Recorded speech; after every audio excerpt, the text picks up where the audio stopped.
Ivavaka isika rehetra tsy mitsahatra ny misaotra sy midera manome voninahitra anao zahay.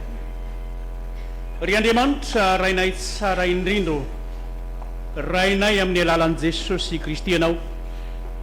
Misaotra anao satria mbola nomenao ty androm-pahasoavana manokana ity, izay azahoanay mivory amin'ny anaranao indray eto amin'izao tobilehibe ANKARAMALAZA izao. Misaotra anao Jesosy eo, f'Andriamanitra velona miasa amin'ny fiainanay ianao, ary mamelona isan'andro ny finoanay mba aretanay amin'ny fanarahana anao amin'ny andro mpiainanay manontolo. Ko ankehitriny ary mangataka aminao zahay, aidino ny fananao masina mba hitoetra ao am-ponay, ary esory zay rehetra tsy araka ny sitraponao aty anatinay, fa avaozy ny fanolorantenanay mba homendrika ny filazantsara anao zahay. Koa dia matoky zay fa Andriamanitra miasa amin'ny fomba tsy takatra ny saina maha-olombelona anay ianao, amin'izay anambarana ny afatry ny teninao amin'ny teny ity, ka tsy andalo fotsiny amin'ny sofinay izy zany, fa mba hiainanay sy velomanay, aretanay amin'ny fanomponanao, mandra-piavinao eny amin'ny rahony lanitra, handray anay ho isan'ny mpiombodova aminao amin'le fanjakana dia le fanjakana maritra mandrakizay. Koa dia mametraka eo ambany fitarian'ny fananao masina ny fanambarana izao afatry ny teninao izao. Amin'ny anaranao Jesosy no andrinay sy ametrahanay izany vavaka izany. Misaotra Tompo. Amen. Miara misaotra an'Andriamanitra lehibe tsika ry havana, raha mbola afaka miaona am-pifaliana amin'ny alalan'izao ISAN-KERITAONA FAHA 7-20 tanterahana eto amin'ity tobilehibe ANKARAMALAZA ity. Dia miarahaba antsika rehetra amin'ny anaran'i Jesosy mahatratra izao androm-pahasoavana manokana izay omeny Tompo antsika izao. Ary dia misaotra manokana ny komitiny tobilehibe izay nanome anjaranay amin'izao lahateny anjaranay amin'ny tian'io ity izao. Ny lahateny voalahatra dia araka ny lohahevitra hoe ny famelomana ny fanomezam-pahasoavana izay nomen'Andriamanitra antsika fifohazana. Ny famelomana ny fanomezam-pahasoavana izay nomen'Andriamanitra antsika fifohazana. Io no lohahevitry ny lahateny izay velabelarina amin'ny tsika amin'ny tian'io ity. Ka dia tsara raha aopantsika amin'ny tenin'Andriamanitra ny anomboantsika izany lahateny izany. Tenin'Andriamanitra izay fa nivakian'ny mpanompon'Andriamanitra ihany tamin'ny maraina no andraisantsika ny famelabelarana izao lahateny izao, dia arak'izay hita ao amin'ny Timoty faharoa toko voalohany ny andininy fahaenina ka hatramin'ny andininy fahavalo. Timoty faharoa toko voalohany ny andininy fahaenina ka hatramin'ny andininy fahavalo, izay mivaky toy izao amin'ny anaran'i Jesosy. Ary noho izany dia mampahatsiaro anao aho mba amelomanao ny fanomezam-pahasoavana avy amin'Andriamanitra izay ao anatinao tamin'ny fametrahako ny tanako. Fa tsy nomen'Andriamanitra fanahy osa isika, fa fanahy mahery sy fitiavana ary fahononan-tena. Ko aza menatra ny vavolombelon'ny tompontsika na hay mpifatony ianao, fa aoka ianao ho mpiombona ny fahoriana noho ny filazantsara araka ny herin'Andriamanitra. Amen.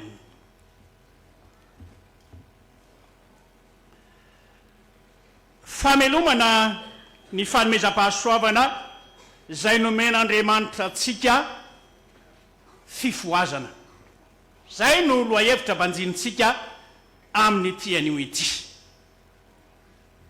Raha mandinika isika ry havana, dia anisan'ny teny manana ny lanjany lehibe eo amin'ny fiainana maha-kristianina antsika,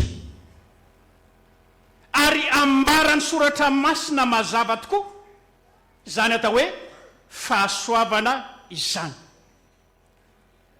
Manana ny lanjany lehibe ho iaho satria miankina amin'izany indrindra ny fiainana maha-kristianina antsika, ary zay no anisan'ny mahatonga antsika miandraky miteny mandrakariva hoe fa ny fahasoavan'Andriamanitra no mahatoy izao aho, arak'izay anambarany Paoly azy.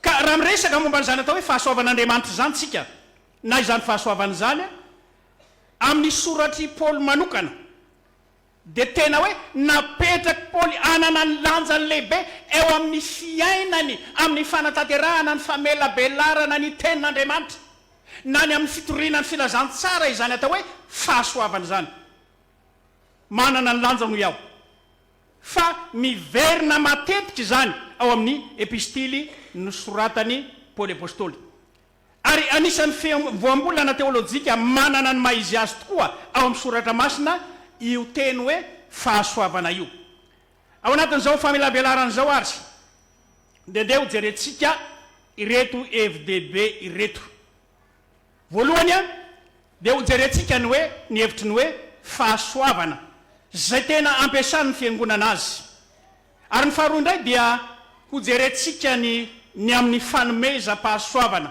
sy zay iainantsika fifohazana azy ary ny fahatelo dia ny famelomana izany fanomezam-pahasoavana izany mba hitondra fampandrosoana tokoa eo amin'ny asa fitoriana ny filazantsara eo amin'ny fiainan'ny olona eto anivon'izao tontolo zao izany fahasoavana na izany fanomezam-pahasoavana nomen'Andriamanitra izany ny teny hoe fahasoavana zay nijerentsika voalohany isika rehetra dia miara-manaiky fa tsy misy amintsika olombelona na jiosy io na jentlisy azahoantsika milaza fa misy ery avy amintsika na misy asatsika ny famonjenatsika fa tena asan'Andriamanitra zato isan-jato zany tsy avy amintsika zany fa fanomezana avy amin'Andriamanitra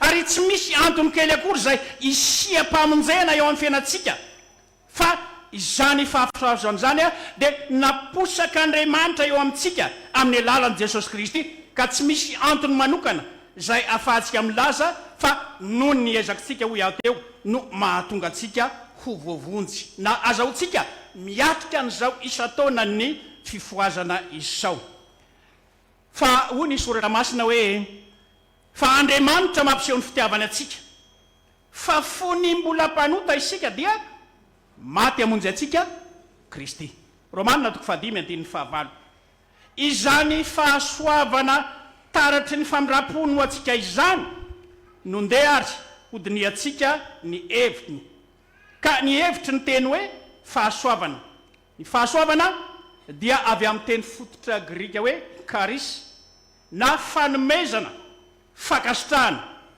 ary ny teny hoe karismata no nadika hoe fanomezana maimaim-pona ka izany dia ampiasaina indrindra ny ilazana ny fahasoavana zay raisina maimaim-pona tsy misy avy amintsika ary tsy misy asatsika fanomena maimaim-pona ao amin'ny testamenta taloha dia miankina amin'izany fahasoavan'Andriamanitra izany ny fiainatsika manontolo na ny fiainan'ny olombelona manontolo ohatra fotsiny raha mandinika ny Genesis toko voalohany sy ny toko faharoatsika de mahita mazava tsara ao anatin'izany fa tsy mba misy avy amintsika zay namoronan'Andriamanitra atsika ho araka ny endriny fa fahasoavan'Andriamanitra zany Andriamanitra mihitsy no nampiseho ny fahasoavany ka namorona atsika ho araka zany endriny zany fitiavana manokana zany ary fahasoavan'Andriamanitra miasa eo amin'ny fiainatsika ary mbola io fahasoavan'Andriamanitra io ihany koa no iarovany atsika mba tsy voaringana tanteraka isika rehefa nandika ny didin'Andriamanitra ny olombelona fa raha ny marina de hoe rehefa nandika ny didin'Andriamanitra ny olombelona dia fahafatesana ny vokatry zany tokoa ary io le fisarana tamin'Andriamanitra io le fahafatesana le vokatry ny fahotana io fa izao Andriamanitra mbola maneho ny famindram-pony sy ny fitiavany ka tsy namela atsika ho any amin'ny fahaverezana mandrakizay fa mbola miasa amin'ny fomba tsy takatry ny saina izy zay mbola ananganany atsika ho tonga piombona amin'ny indray ao amin'izany fahasoavany sy fitiavany zany ao amin'ny testamenta vaovao dia ilazana indrindra ny fanomezana rehetra avy amin'Andriamanitra izany ny famonjenatsika ny famonjenatsika ohatra dia lazainy Paoly apôstôly hoe avy amin'ny fahasoavan'Andriamanitra, ka dia hoy izy fa fahasoavana ny namonjenanareo amin'ny finoana, ary tsy avy aminareo zany fa fanomezana avy amin'Andriamanitra, tsy avy amin'ny asa fandrahoisy hirehareha. Efesianina 2:9-7 sy ny 7.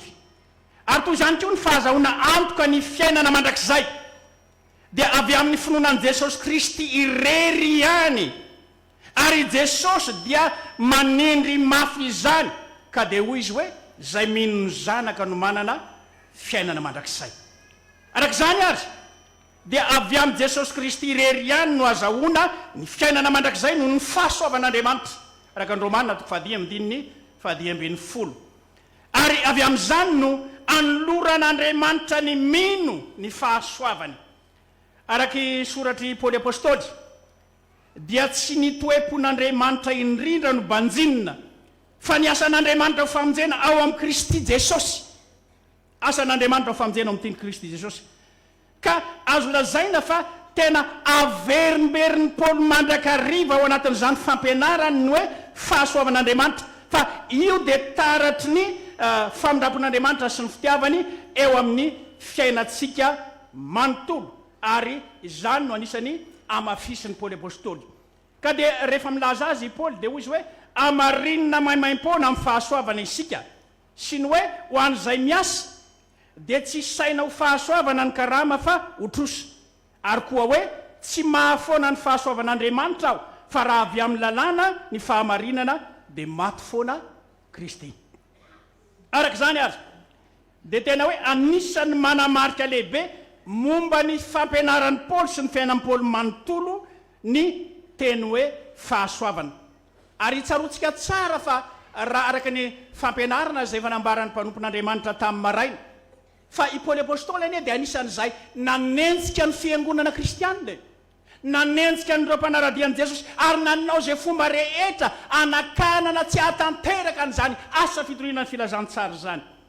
Fa rehefa nifanena tamin'i Jesosy tamin'ny lalana nakany Damaskosy izy dia resy lahatra ary tsapany indrindra ny amin'ny asan'Andriamanitra miasa amin'ny fanavaozana ny fiainany manontolo, fa tsy misy avy aminy na dia iray azy ny antony izay ny antsony Jesosy azy, ary izay no mahatonga azy milaza manao hoe fa ny fahasoavan'Andriamanitra no natoy izao aho. Arak'izany ary dia azo lazaina fa io fahasoavana avy amin'Andriamanitra io dia tsy hafa fa asehony indrindra eo amin'ny fiainatsika, ary izany no miasa amin'ny fomba tsy takatry ny saina ka mahatonga atsika ho resy lahatra ary manatanteraka ny anjara fanompona masina eo amin'ny fiainana manontolo. Fahasoavana omena maimaim-poana avy amin'Andriamanitra ao Kristy Jesosy zany, ary isika dia nataon'Andriamanitra ho mpiara-miasa aminy, na dia mpanompo tsy mahasoa sy mpanota isan'andro aza, dia nomeny izany fahasoavana izany, ary io fahasoavan'Andriamanitra izay miasa io no mahatonga ny Paoly milaza hoe fa ny fahasoavan'Andriamanitra no niara-ny asa tamiko, satria noheveriny fa tsy mendrika ny fanompona izy, ka dia resy lahatra ny amin'izany izy fa io fahasoavan'Andriamanitra io no miara-miasa teo amin'ny fiainany manontolo. Arak'izany ry havana dia tena mila ny fahasoavan'Andriamanitra isika olombelona, ary Andriamanitra dia be fahasoavana raha teo zay Andriamanitra ivevahantsika. Amin'ny Lotera dia tena zava-dehibe eo amin'ny fiainany ny fahatsapana n'izany fahasanoan'Andriamanitra zany, ary ampitainy sy atolony indrindra zany ho amin'ny fiainan'ny fiangonana, ka fomba maro no amin'ny fiheverany azy ny anoloran'Andriamanitra izany fahasoavana izany, ka ireto telo ireto no tena fototra ao anatin'izany. Voalohany amin'izany dia ny tenin'Andriamanitra. Amin'ny alalan'ny tenin'Andriamanitra izay toriana no anoloran'Andriamanitra ny fahasoavana ho atsika, dia ny famelan-keloka izany. Fa io Andriamanitra izay miteny amintsika io dia Andriamanitra be famindram-po sy be fitiavana, ka ny fikendreny dia zao ny ahatonga ny olona rehetra tsy misy overy na dia iray azy. ny tenin'Andriamanitra miasa ao anatin'ny fiainantsika zany dia tsy hafa fa vokatry ny fahasoavan'Andriamanitra izay miasa amin'ny fiainantsika manontolo zany. Ary ny faharoa dia zao amin'ny alalany batisa masina zay andraisana antsika ho tonga zanany handova azy. Ary rehefa tonga zanak'Andriamanitra isika dia zao tsy avy amintsika ny mahatonga atsika ho zanak'Andriamanitra fa ny fahasoavan'Andriamanitra no nananganany atsika tamin'ny alalany zany batisa masina zany ka andraisantsika ny vokatsoany zany atao hoe batisa masina izany. Ary ny fahatelo dia ny sakramenta ny altara na ny fanasan'ny tompo zay manome atsika ny fiainana mandrakizay araka ny tenin'i Jesosy hoe zay mihinana ny nofoko sy misotro ny rako no manana fiainana mandrakizay. Ary izany indrindra dia tokony ho tsapan'ny olona rehetra fa milaza indrindra ny amin'izay asan'Andriamanitra ho famonjena ho atsika izany satria raha ny fanoloran'i Jesosy ny ainy teo amin'ny hazo fijaliana amin'izay nanoloran'ny tenany sy ny rano dia zao tsy misy asantsika izany na iray aza fa Andriamanitra no niasa tamin'ny fahasoavany ka nanome atsika famelan-keloka nanome atsika ny fiainana mandrakizay amin'ny alalany zany tena mandrahan'i Jesosy zay nalatsany teo amin'ny hazo fijaliana zany. Reo zany raha jerena amin'ny akapobeany ny endriky ny hoe fahasoavan'Andriamanitra zay miasa eo amin'ny fiainantsika manontolo ka hatsapahantsika ny asaribidiny zany teny hoe fahasoavana izany. Indray ary ho jery atsika ny hevitry ny hoe fanomezam-pahasoavana. Araka ny mahafanomezam-pahasoavana azy dia nomena atsika izany fa tsy avy amintsika sady tsy vokatry ny asantsika fa nomen'Andriamanitra atsika ao amin'ny Kristy Jesosy. Ao amin'ny fiangonana dia lazain'ny Paoly apôstôly fa zarazaraina ho samihafa ny fanomezam-pahasoavana araka ny Koritianina 1:12. Misy maro samihafa izy ireo kanefa na dia maro samihafa tahaka izany azy dia zao tsy mandeha irery zany fa mifandray mandrakariva amin'ny fanahy masina izany. Izany hoe ny fanahy masina no manomelona ny fanomezam-pahasoavana. Hanamafisan'ny Paoly apôstôly fa manana fanomezam-pahasoavana avokoa ny mino rehetra, mino tsirairay, fa io fanomezam-pahasoavana io anefa tsy natao ampiasaina sy tadiavana voninahitra ho an'ny tena na hitadiavana tombontsoa manokana ka natao eritreretana fa azahoana laza na azahoana tombony manokana eo amin'izay fiainana mahampanompon'Andriamanitra antsika izay. Indraindray mety misy latsaka amin'izany fandriky satana zany ka mihevitra fa izy no mahavita ny asa fa tsy Jesosy. Sarovy fa isika rehetra zao hoy Paoly apôstôly dia voaforona tao amin'ny Kristy Jesosy. Andriamanitra no miasa ao anatsika, izy no mamelona ny finoantsika ary izy no manome hery atsika hoentsika manatanteraka an'izany anjara fanompona masina amin'ny mahavavolombelona atsika eo anatrehan'ny fiainana mahakristianina atsika.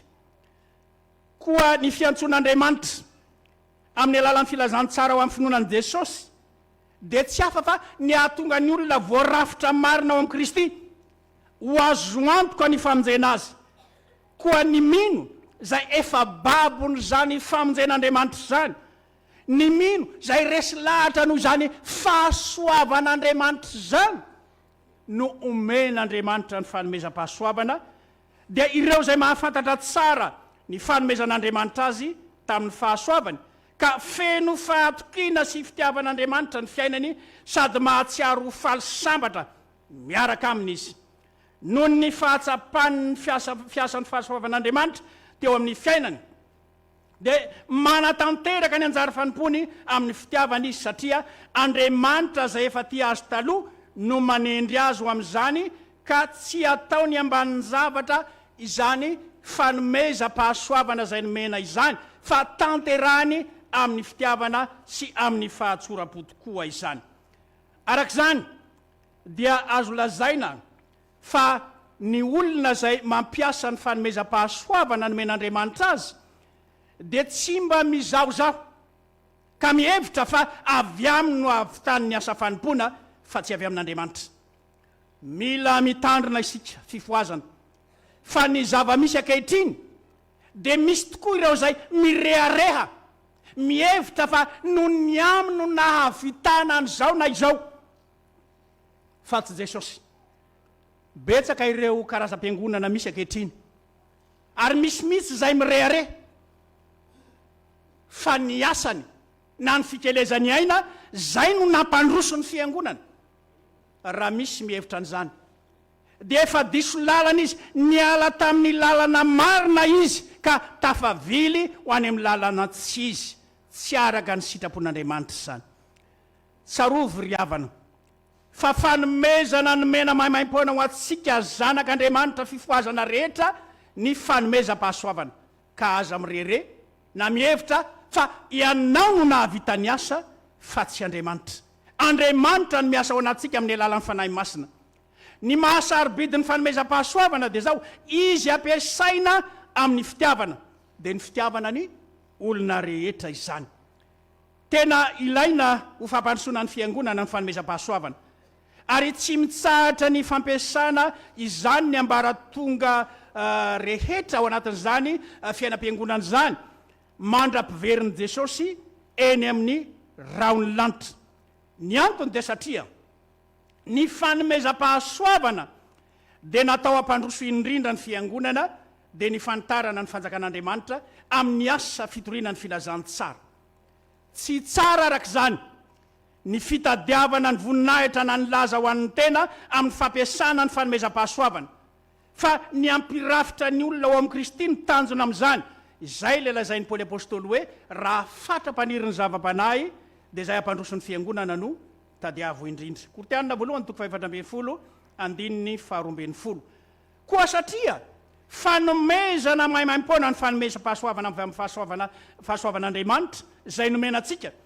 Ilay Andriamanitra loharan'ny fahasoavana izay manome antsika izany fahasoavana izany dia izy no tokony ametrahantsika mandrakariva ny amin'ny taridalana rehetra amin'izay andehanantsika ka anomezan'Andriamanitra ero atsika entsika manatanteraka izany fanambarana na ny fizarana ny fanomezam-pahasoavana izay nomen'Andriamanitra atsika izany. Arak'izany ry havana dia tena zava-dehibe loatra eo amin'ny fiainana maha-kristianina atsika ny fanomezam-pahasoavana. Fa ray Paoly milaza azy ao amin'ny Koritianina toko voalohany andininy 220 dia ho zay zarazaraina ho samihafa ny fanomezam-pahasoavana fa ny fanahy dia iray ihany, Andriamanitra dia iray ihany, Kristy dia iray ihany. Noho izany zay tena tokony hoderaina sy homembo-nahitra amin'izay ampiasanao zany fanomezam-pahasoavana izany dia zao, ilay Andriamanitra zay naniraka sy niantso anao, nifidy anao ao amin'ny Kristy Jesosy ka nanome atsika izany fanahy masina izany ahafahantsika milaza ny atsaran'ilay nifidy sy niantso atsika tsirairay avy. Ny fahatelo dia ny famelomana ny fanomezam-pahasoavana. Tsy mandeha ho azy ny fiainana amin'ny fanomezam-pahasoavana izay nomen'Andriamanitra atsika fa mila kolokoloana mandrakariva izany. Ary anisan'ny zava-dehibe tsy azo adinoina dia ny firaisam-piainana ao amin'ny Kristy Jesosy. Fa ahoana ho Jesosy? Raha misaraka amiko ianareo dia tsy mahay manao na inona na inona. Io firaisam-piainana ao amin'ny Jesosy io no anisan'izay mamelona ny fanomezam-pahasoavana voalohany indrindra. Hatsapatsika ny asarobidiny izany asa-pamonjena ataon'Andriamanitra ho antsika izany ka irosotsika indrindra amin'ny fahatokiana azy fa momba atsika izy, mampahery atsika izy ary mitantana ny fiainantsika ary tsy vitan'izany fa izy ihany koa no manao zay ampahampisy vokatra ny asa fitoriana ny filazantsara zay tanterahantsika. Eo amin'izany fanomezana avelona ny fanomezam-pahasoavana eo amin'ny fiainana mahafifohazana antsika izany ary dia tsara ny ahafahantsika mijery reto toe-javatra ireto raha tiana ny amelomana ny fanomezam-pahasoavana ka mba hahafahantsika manohy ny asa fitoriana ny filazantsara ny fanjakan'Andriamanitra arak'izay ny antsony tompo atsika tsirairay avy. Zavatra tokony ho tsaroantsika voalohany aloha dia izao: io fitoriana ny filazantsara ny fanjakan'Andriamanitra io adidy masina tsy maintsy tanterainy mino rehetra io, sy ny pastora ihany, sy ny evanjelista ihany, sy ny mpiandry ihany, sy ny diakona ihany, sy ny katekista ihany, fa isika rehetra zay efa vita batisa ho amin'ny anaran'Andriamanitra Ray sy Zanaka ary Fanahy Masina dia zao tsy maintsy manatanteraka ny asa fitoriana ny filazantsara. Ary ray Paoly apôstôly no milaza azy dia ozy hoe lozako raha tsy mitory ny filazantsara aho.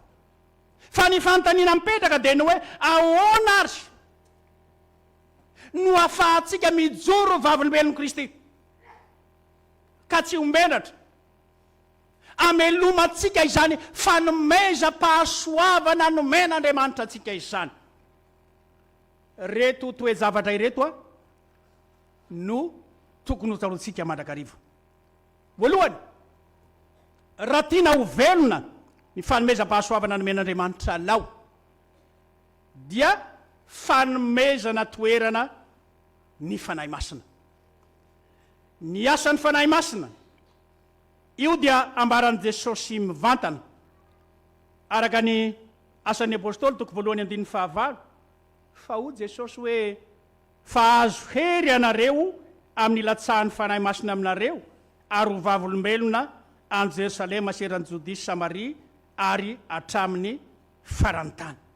Hoy izy hoe azo hery anareo. Ilay hery zay resahany eto ity dia efa voalaza mpitoroteny tamin'ny maraina, herin'Andriamanitra miasa io, fa tsy ny hery ny tenatsika, tsy ny fahaizantsika, tsy ny fahalalantsika, fa herin'Andriamanitra miasa amin'ny fombany atsika ananatsika fahasahiana sy fahatokiana amin'ny fizarana sy fitoriana izany tenin'Andriamanitra izany. Fa tsy ho haitsika ny mampiasa ny fanomezam-pahasoavana izay nomen'Andriamanitra atsika raha tsy eo zany asan'ny fanahy masina zany. Fa io fanahy masina io no ampianatra atsika ny zavatra rehetra. Ahoana ho Jesosy? Mahatsara anareo ny fialako. Fa raha tsy hiala dia tsy ho avy aty aminareo ny mpananatra dia ny fanahy masina zany. Fa izy no ampianatra anareo ny zavatra rehetra. Mampianatra atsika fifohazana ny tenin'Andriamanitra ny asan'ny fanahy masina. Ary tsy zany ihany, fa io ihany koa no mamelona ny tenatsika mety maty ka mampazoto atsika n'olo-tena ho an'i Kristy. Nahoana moa no lazaina hoe mety maty ity tenatsika ity? Satria tsy mahay ny tsy manota. Manota isan'andro isika.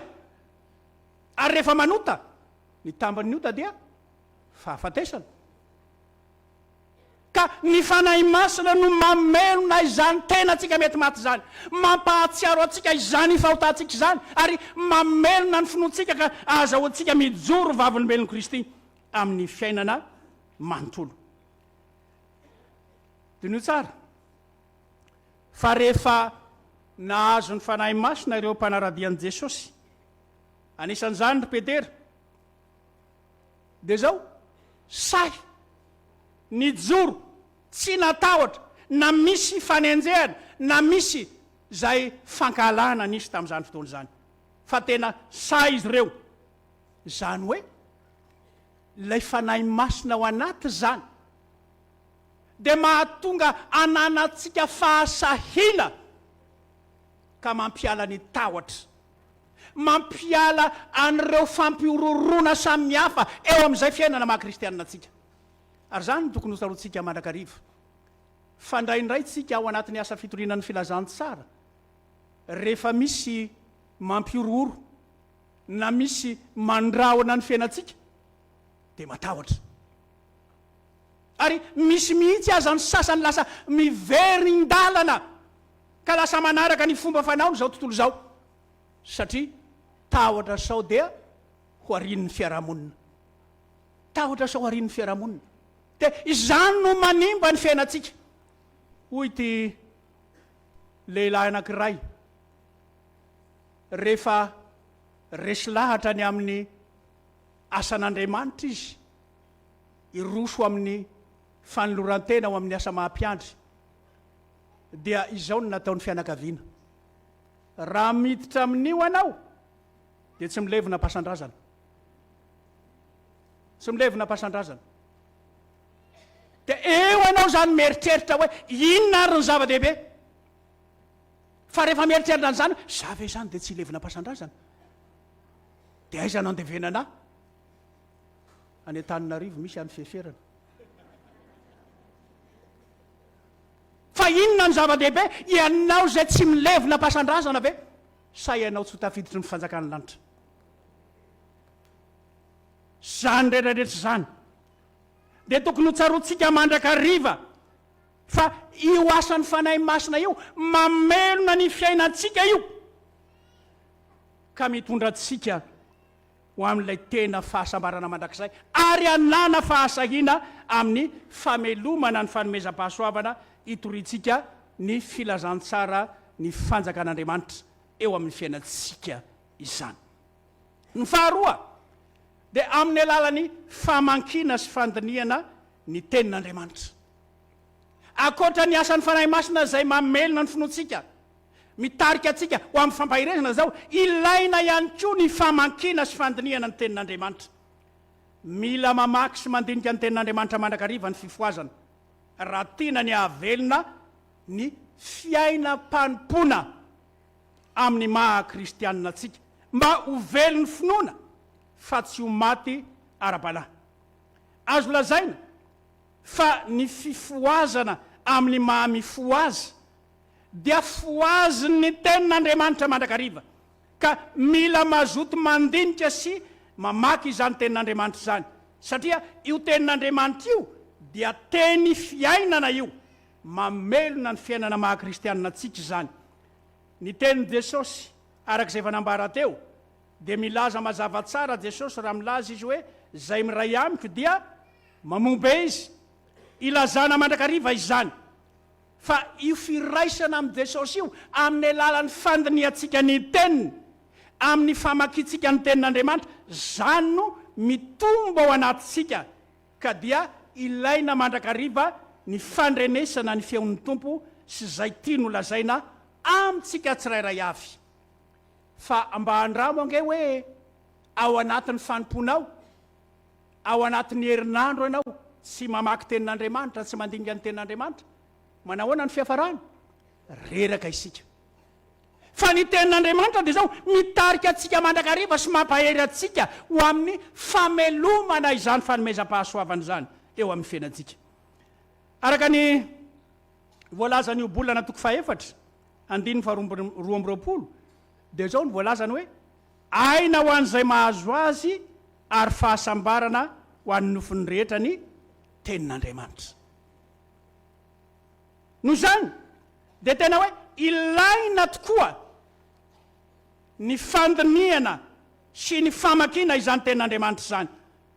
Ataontsika ahoana tokoa moa no hijoro vavolombelon'i Kristy amin'ny fanambarana ny teniny raha tsy iainantsika sy velomantsika ny tenin'Andriamanitra, ary ny fiainantsika izany no ahafahantsika mizara ho an'ny hafa ihany koa ny fahatsapan'ny Paoly apôstôly zany no nahatonga azy teny tamin'ny kristianina tany Kolosy hoe aoka ny tenin'i Kristy hitoetra betsaka ao anatinareo. Kolosianina toko 7:9-10. Noho izany ary dia mila velomina mandrakariva ny fanomezam-pahasoavana. Tsy maintsy velomina amin'ny alalan'ny tenin'Andriamanitra izany fanomezam-pahasoavana izany. Ary tsarovy fa io fanomezam-pahasoavana izay nomen'Andriamanitra antsika io dia iainana sy velomana izany. Iainana sy velomana izany. Amin'ny alalan'izany fandiniantsika ny tenin'Andriamanitra, amin'ny alalan'ny famakitsika ny tenin'Andriamanitra, zany no anisan'ny mamelona izany fanomezam-pahasoavana izany ka ananana tsika fifandraisana amin'ny Jesosy. Ny fahatelo dia ny fiainana amin'ny vavaka. Ny soratra masina dia manentana ny mpino hivavaka mandrakariva. Fa ny vavaka dia toy ny aina izay mamelona ny finoantsika mba tsy ho reraka isika. arak'izany dia azo lazaina fa aina sy fanovozan-kery ho atsika fifohazana ny fiainam-bavaka. Ary Jesosy dia manome ny modely atsika fa mialohan'ny anatanterahany asa mpamonjena ho an'izao tontolo zao dia nitokam-bavaka tany atendrombohitra izy. Araka ny Matteo 4:1-2. Ny fiainana amin'ny vavaka dia tena loharanon'ny fambiazana rehetra eo amin'ny fiainana. Ary moa ve tsy hahatonga atsika zanaky ny fifohazana rehetra ao anatin'izany hoe fiainana am-bavaka zany, lay fomba fitenitsika rehefa misy olona miresaka ka manao dinika amintsika dia ahoana hoy ny fomba fitenitsika eto am-bavaka e. Zany ny fomba fitenitsika. Fa ndraindray izy io ao fa hoentina am-bavaka fa saingy tsy tanterahina. Ary zany no anisany mamono ny fanomezam-pahasoavana. Ka arak'izany dia hoe tena mitondra atsika ho amin'ny famelomana ny fanomezam-pahasoavana ny vavaka. Zay no mahatonga ny teny soratra masina milaza manao hoe mivavah mandrakariva mba tsy ho reraka ianareo. Ilaina ny vavaka eo amin'ny fanatanterahana ny asa fanompona masina. Ny fahanefatra dia ny fanoherana ny asan'ny devoly sy izao tontolo izao. Irahantsika malala fa ny devoly dia manao izay fomba rehetra. Anakanana tsy ahatanteraka ny asa fitoriana ny filazantsara. Aminona ny fanomezam-pahasoavana ao anatsika ao ka tsy ahafahantsika mijoro vavolombelon'i Kristy. Zany asan'ny devoly zany.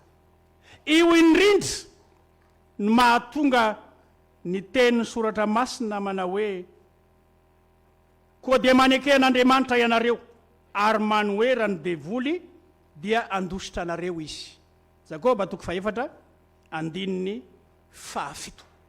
Mila toerina ny asan'ny devoly fa amin'ny alalan'ny firaisantsika fiainana amin'i Kristy no ahafahantsika manohitra sy mandravan'izany, satria io no anisan'ny sakana ho ateo tsy ahatanteraka atsika amin'ny fanjara fanompona masina izay napetraka amintsika tsirairay avy. Isika rehetra zao dia fitaovana sarobidy eo am-pelatanan'Andriamanitra amin'ny fanambarana ny hafany, kanefa tsarovy fa eo anatrehan'izay fiatrehantsika n'izany anjara fanompona masina zany dia tsy maintsy misy ady atrehana. Dia ny ady amin'ny asan'ny devoly sy ny firongony zany. Eto amin'ity fiainany ity dia manao izay fomba rehetra ny devoly tsy ahatanteraka ny fampandrosoana ny fanjakan'Andriamanitra. Ary io indrindra ny mahatonga ny Petera milaza manao hoe ny devoly fahavalinareo dia mandehandeha tahaka ny lino mierina mitady izay arapany. Mitady izay arapany. Ka arak'izany rehefa tsy miambina isika, tsy manohitra isika, dia mazava ho azy fa ny devoly no anjaka ao anatsika ary tsy ahafahantsika manatanteraka ny asa fitoriana ny filazantsara amin'ny mahavavy olombelon'i Kristy atsika eo amin'ny fiainantsika manontolo. Ry havana malala ao amin'ny tompo. Nomen'Andriamanitra ny fanomezam-pahasoavana isika tsirairay avy. Paoly apôstôly raha nanafatra amin'ny Timoty amin'ny tenin'Andriamanitra anjaratsika tamin'ity anio ity dia lazainy Paoly hoe koa noho izany dia mampahatsiaro anao aho ny mba hamelomanao ny fanomezam-pahasoavana avy amin'Andriamanitra zay ao anatinao. Ao anatinao. Ny hamelomanao ny fanomezam-pahasoavana zay nomen'Andriamanitra ao anatinao. Raha tsorony zany dia nomen'Andriamanitra tsika izany fanomezam-pahasoavana zany amin'ny mahafanomezana azy. Anjarako, anjaranao ny mampiasa izany, fa rehefa tsy ampiasaina io dia maty ho azy. Ary tsy vitany hoe maty ho azy fa misy hafa ame asa ho anao mba tsy ahafahanao manohy ny asa fitoriana ny filazantsara amin'izay nomen'Andriamanitra anao.